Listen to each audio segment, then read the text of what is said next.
Hello and welcome to this edition of Shaky Hand Shed, where we'll be taking a Thomas the Skank engine to a Thomas the Tank engine. And he's a filthy little chap. He's dirty, the chassis were broken, and the plastic's broken on the roof, and there's all sorts. But it turns out, you'll see in a bit, I used 3 locomotives to get one. Well, technically 2 locos. One body I bought off eBay. I got them for cheap as chips money to make up one, and I have the box as well, which I don't show on the video, but I've got a box as well. So anyway, we start off. The motors are well, the engine, start again, the loco's a non-runner. Try it out, put power to it, and the actual quartering's not correct, as it goes one way then the other but won't revolve, plus the contacts are dirty. So where we go with this now, as I said, I'm making them out of 3. That one, the roof's broken. This one, the actual coal bunker's broken. They both had steps broken off it, so that's a complete good body. And mix and match spurs off the chassis, because the chassis base plate was broken. And here I'm going to be stripping them apart, taking the chassis base plates off, mixing and matching running gear, etc. Just to make one nice loco out of 3. And here we are taking couplings off. And now we just unclip the plastic base off and take the wheels out, and we have just the motor and chassis unit. And we're gonna do the same on the other. Take the base off. I'm changing the screwdriver head because the other were posi drive screws, and this one's flat bladed screws. And same case, unscrew everything. He's just using all the best parts out of 3 of them to make one.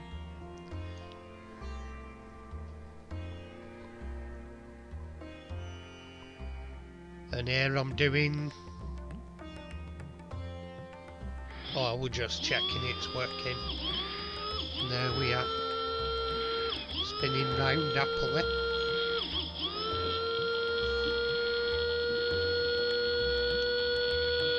Decent runner.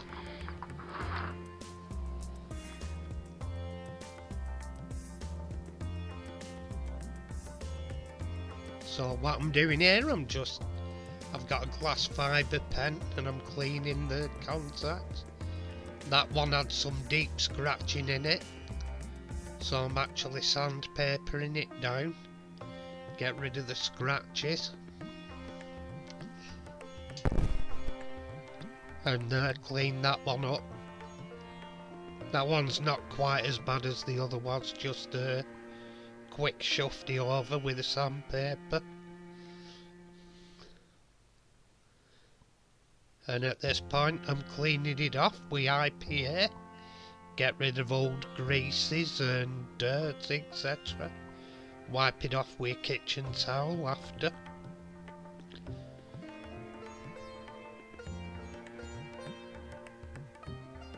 And here I'm taking...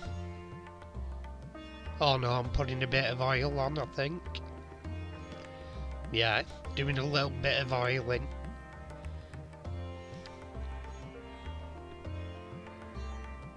Putting it on the actual drive pivots on that.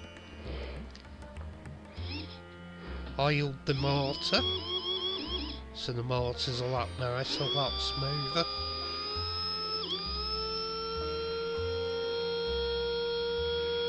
good runner.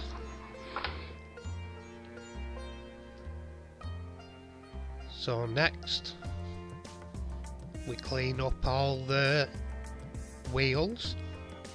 First off in IPA, get rid of all the greases and oils, etc. I ended up doing it twice because this weren't as... It looked better than the other set, but it ended up not being. And here I'm cleaning off the base plate. Get rid of the oils and greases off that. And here I'm putting some new grease on the actual driving cog.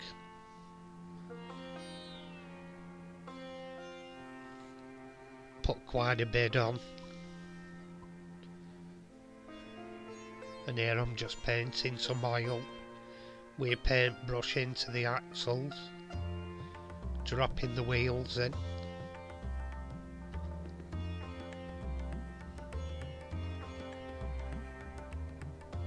And at this point the quartering was still wrong.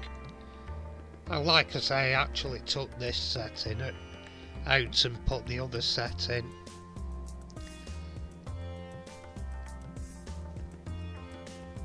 Because I struggled with getting the quartering right on this set. It was easier to get it right on the other set, because both quarterings were right. The trouble with these is, when you buy trashed ones, they've had an hard life with kids. And kids have bashed them about, run them to death, smashed bodies on them.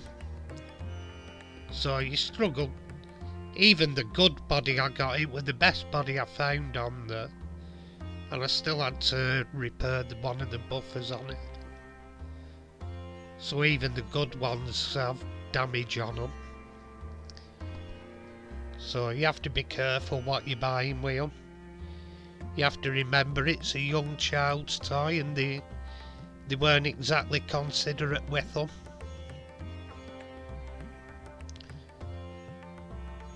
And there we are, it's showing here that the quartering's incorrect. You can see that the rods aren't lined up. So here what I'm trying to do, they're just a plastic like top hat thing on the axle, and I'm trying to just nudge the wheel round, line the quartering up. Ideally I should have totally stripped it and put new cogs in, but there it's spinning right again.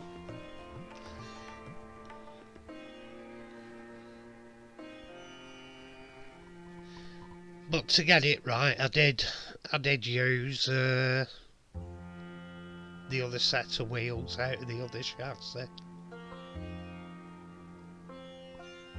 It was easier to quarter that set. They were a better lined up set.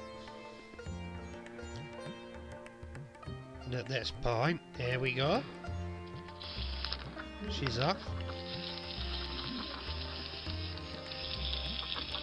There we go, she's a runner. What I'm doing, I'm just altering the speed, etc. on the controller. Stop it and do reverse. So it's all working. Nice little runner by the time it's done.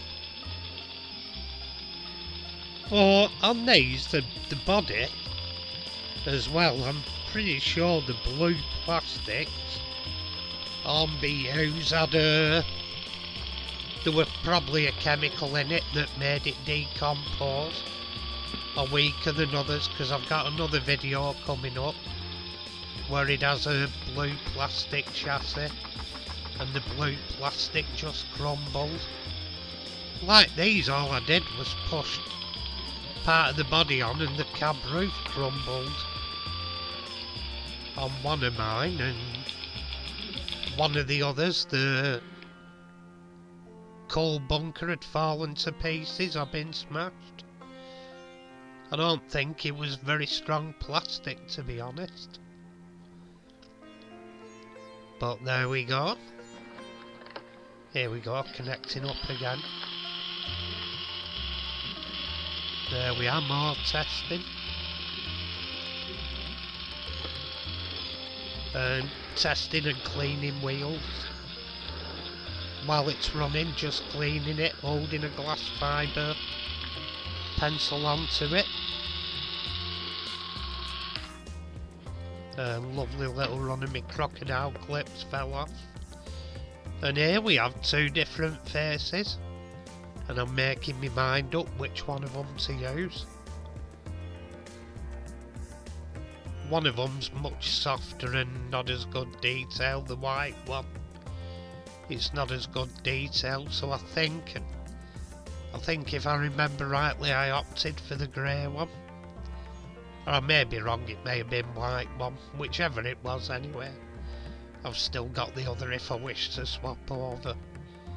And there, I've cut the buffer off one of the other bodies and glued it into place with Tammy extra thin. It's one of the jobs I forgot to do on the finished logo. I forgot to put a bit of paint on, but hey ho. Here I'm stripping the buffers off another body and putting them onto the one I'm using.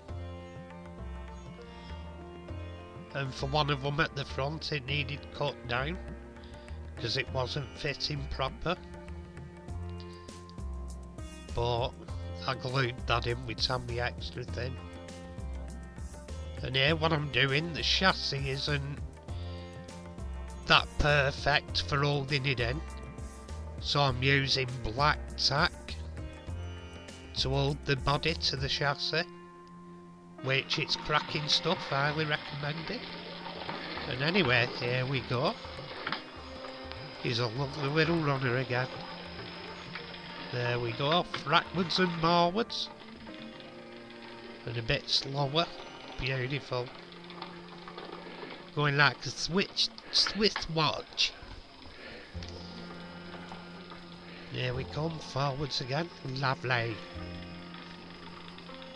And here we go, a visual inspection. Looking a lot prettier. The one I had, it had two different colours of blue plastic anyway. The top of the boiler was heading on to a greeny blue. But now he's looking splendid. And here we go. Anyway, tatty pie everyone. Tatty pie. And like, subscribe and comment. Bye.